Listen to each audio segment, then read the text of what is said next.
Hello friends, आपका हमारे YouTube channel wifi study पर स्वागत है। चलिए आज ग्रुप थ्योरी से रिलेटेड एक और थ्योरम यानी अपना टॉपिक कौन सा चल रहा था, सब ग्रुप। यानी ग्रुप थ्योरी में अपना टॉपिक ग्रुप थ्योरी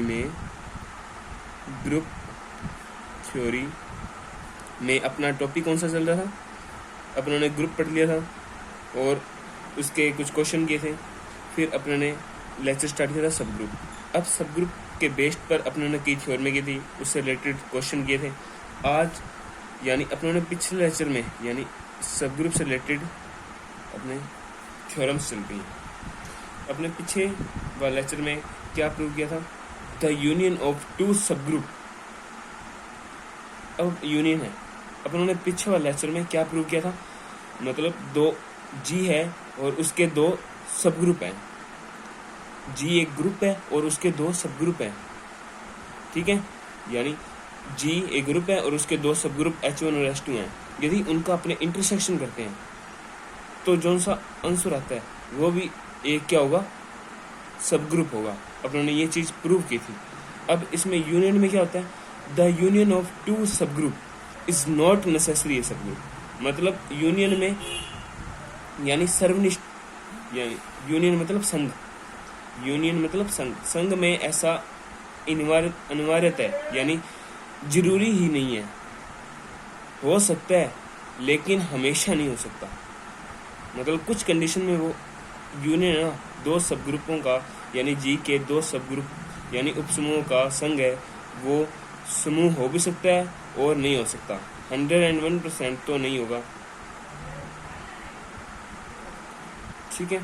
तो अपने स्टार्ट करते हैं, इसे एक क्वेश्चन के माध्यम से देखते हैं। यानी एक अपने एग्जांपल लेते हैं, एग्जांपल से इसे प्रूव करेंगे। यानी अपने ले लिया जी, जेड प्लस यानी इंटीजर है, एडिटिव फॉर एडिटिव ऑपरेशन के लिए एडिटिव ग्रुप है ये, और इंटीजर है यानी जेड मतलब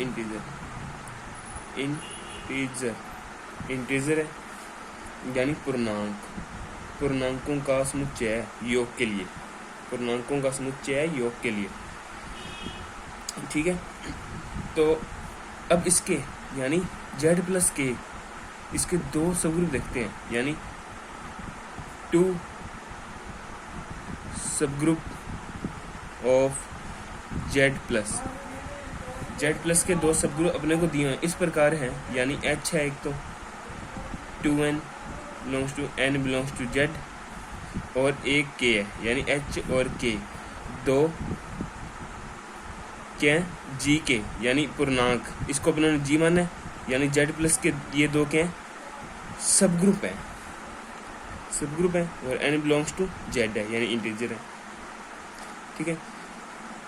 तो अपने ये दो सब ग्रुप दे रखे हैं। अब इसमें किस प्रकार के एलिमेंट होंगे, यानी अपने n है, n इंटीजर से बिलोंग कर रहे हैं, तो इसमें इस प्रकार के एलिमेंट होंगे। 0 यानी जब पहले n का मान 0 था, फिर मैं 1 रखेंगे, 1 रख सकते हैं और -1 रख सकते हैं। यानी जब 1 रखेंगे तो +-2, फिर 2 रखेंगे तो +-4 एंड सो ऑन, इस प्रकार के एलिमेंट आएंगे इसमें। और k में किस प्रकार के एलिमेंट आएंगे, सबसे पहले 0 रखेंगे 0, फिर 1 रखेंगे +-3, 1 और -1 दोनों रख सकते हैं क्योंकि z है, z में -अनंत से +अनंत तक संख्याएं होती हैं।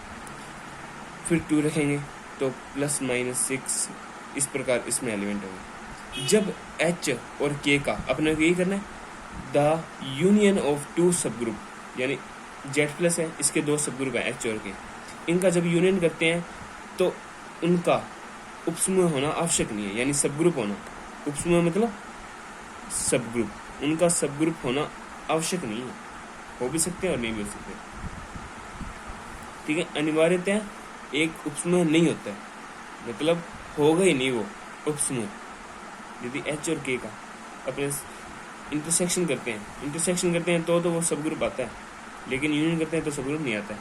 तो देखते हैं, जब इनका h यूनियन k करेंगे तो इसमें इस प्रकार के एलिमेंट आएंगे, यानी इस तरह से +-6,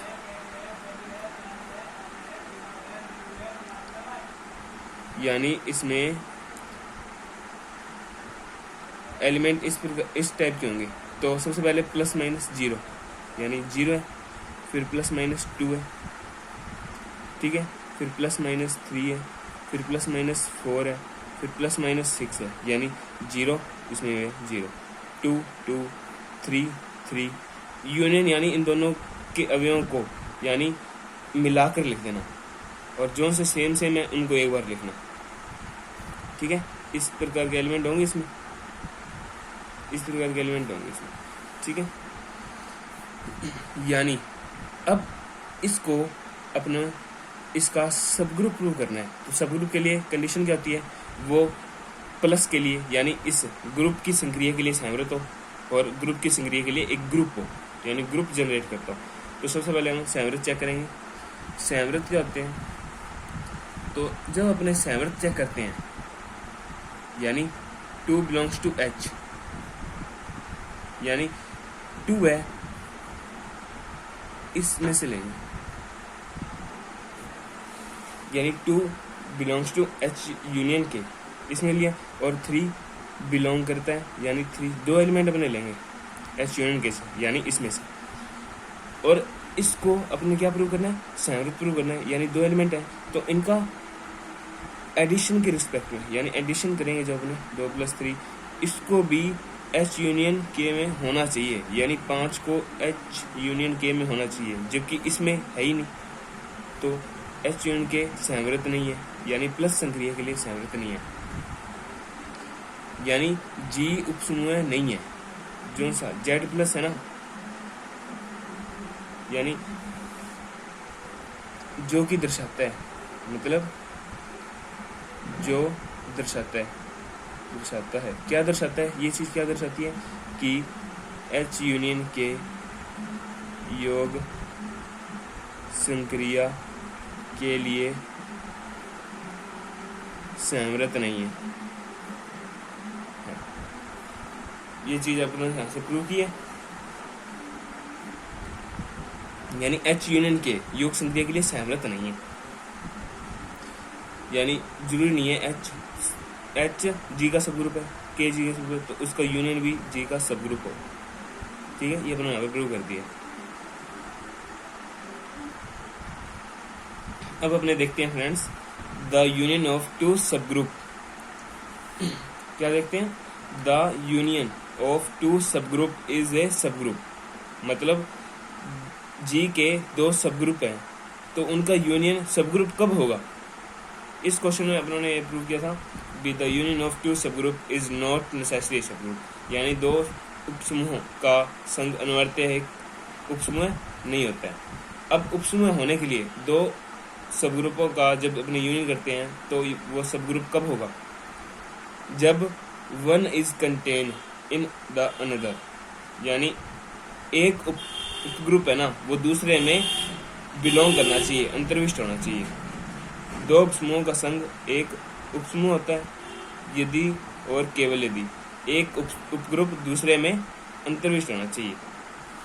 तो हम इसका प्रूफ देखते हैं। तो सबसे पहले लेट G बी ए ग्रुप है, और H व H2 G के 2 सब ग्रुप हैं, G के 2 सब ग्रुप हैं।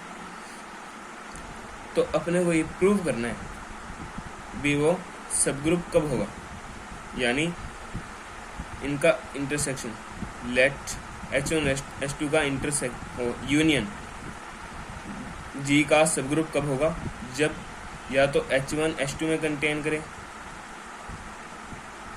या H1 H2 में कंटेन करे, या H2 H1 में कंटेन करे। तो सबसे पहले अपने ले लेते हैं H2 कंटेन, यानी सबसे पहले अपने ले लेते हैं H1 कंटेन कर रहा है H2 में, सबसे पहले ले लेते हैं। तो अपने को पता है H1 यूनियन H2, H1 के सभी एलिमेंट H2 में है, H1 के सभी एलिमेंट H2 में है, यानी बड़ा कौन H2। तो जब इन दोनों का यूनियन करेंगे तो क्या आएगा, H2 आएगा, यानी H1 तो H2 में है ही, तो जब इनका यूनियन करेंगे तो H2 के एलिमेंट आएंगे, ठीक है। अब लेते हैं अपने H2 कंटेन H1, यानी H1 बड़ा है, तो H1 यूनियन H2 करते हैं तो इसका आंसर जाता है H1। तो यहाँ से अपने को क्या हो रहा है, यानी H1 बराबर है H2 बराबर है H1 यूनियन H2। H1 किस जी का सब ग्रुप है, H2 भी जी का क्या है, सब ग्रुप है, तो H1 यूनियन H2 भी क्या होगा, जी का सब ग्रुप होगा। तो H1 यूनियन H2 इज सब ग्रुप ऑफ जी, सब ग्रुप हो गया। अब देखते हैं दोस्तों हम इसका कन्वर्स पार्ट। कन्वर्स यानी इसका कन्वर्स भी ट्रू है, यानी अपने लेट कर रहे हैं H1 यूनियन H2 इज सब ग्रुप ऑफ जी। तो पीछे उन्होंने क्या प्रूव किया था, H1 यूनियन H2 सब ग्रुप कब होगा जी का, जब H1 H2 में कंटेन करे और H2 H1 में कंटेन करे। इन दोनों में से कोई एक कथन सत्य हो सकता है। अब अपने लेट कर रहे हैं H1 यूनियन H2 सब ग्रुप है जी का, तो अपने ने प्रूव क्या करना है, टू प्रूव H1 H2 में कंटेन करेगा, या तो ये प्रूव कर देना या ये प्रूव कर देना H2 H1 में कंटेन करेगा। इन दोनों में से कोई एक कथन प्रूव कर देना। तो अपने लेट मानते हैं, इससे उल्टा मान लेंगे अपने, यानी विरोधाभास कंडीशन, फिर अपने प्रूव कर देंगे जो माना अपन गलत है, तो दिए गए कथन सत्य है। तो H1 कंटेन H2, यहाँ पर ये दिया हुआ H1 कंटेन H2, तो अपने इसका उल्टा लेके चलते हैं, H1 नॉट कंटेन H2। तो अपने एक एलिमेंट यानी ए H1 में कंटेन करते हैं, सच डैट, यानी H1 में कंटेन किया है, ए एलिमेंट H1 में है तो वो H2 में होगा, यानी ए एलिमेंट H2 में बिलोंग करेगा, नहीं करेगा, क्योंकि H1 H2 में कंटेन ही नहीं है। तो एक नया एलिमेंट यानी B वो अपने H2 में कंटेन करवाएंगे, यानी एक नया एलिमेंट B वो H2 में होगा, यानी A belongs to H1, B belongs to H2। तो A डॉट B बिलोंग किस में होगा, H1 यूनियन H2 में, यानी इन दोनों को यूनियन करेंगे तो A और B इन दोनों से कौन सा नंबर आएगा वो H1 यूनियन H2 में कंटेन करेगा। और अपने जानते हैं, अपनों ने लेट कर रखा है H1 यूनियन H2 के इस सब group, H1 union H2 is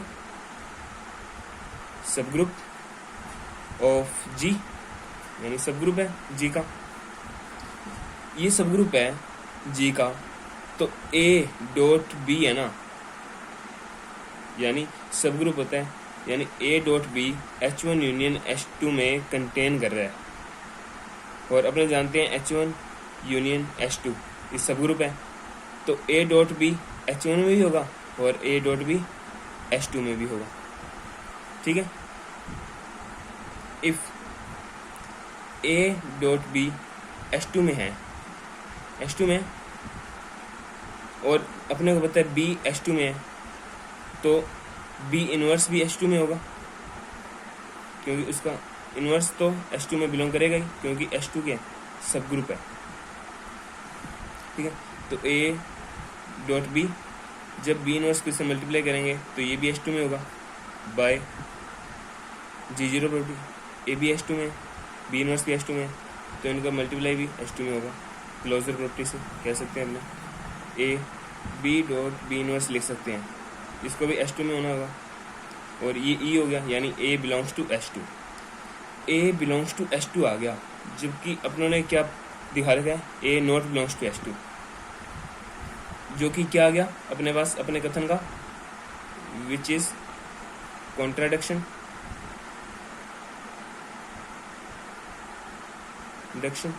यानी अपने जो सा मानकर चले हैं, यानी A dot B belongs to H2 ये कथन असत्य है। तो अब ये कथन असत्य है, तो इन दोनों में से कथन सही कौन सा हुआ, ये वाला, ये तो असत्य है। अब ये लेकर चलेंगे A dot B belongs to H1 है, H1 है, और A इनवर्स भी किस में होगा, H1 में होगा। जब इन दोनों को आपस में मल्टीप्लाई करेंगे तो ये भी H2 में आएगा, क्या से, बाय G0 प्रॉपर्टी से। तो A इनवर्स A B ये भी H1 में आएगा, इसको ये लिख सकते हैं, यानी B बिलोंग्स टू H1, यानी B बिलोंग्स टू H1, ये अपनों ने प्रूव कर दिया। यानी अपनों ने क्या लिख चलते हैं, A बिलोंग्स टू H1 और B बिलोंग्स टू H2। तो अपनों ने B है ना वो H1 में बिलोंग करवा दिया, यानी जौन सा H2 है ना वो H1 में बिलोंग कर गया, क्योंकि B किस में था, H2 में था। अपने B H1 में बिलोंग करवा दिया, यानी H2 के अवयव सभी H1 के अवयव में बिलोंग करते हैं, यानी H2 कंटेन करे H1 में। यानी इन दोनों में से अपने कुछ भी प्रूव कर सकते हैं। अपनों ने ये चीज़ प्रूव कर दी तो अपनी कन्वर्स पार्ट भी ट्रू है। धन्यवाद।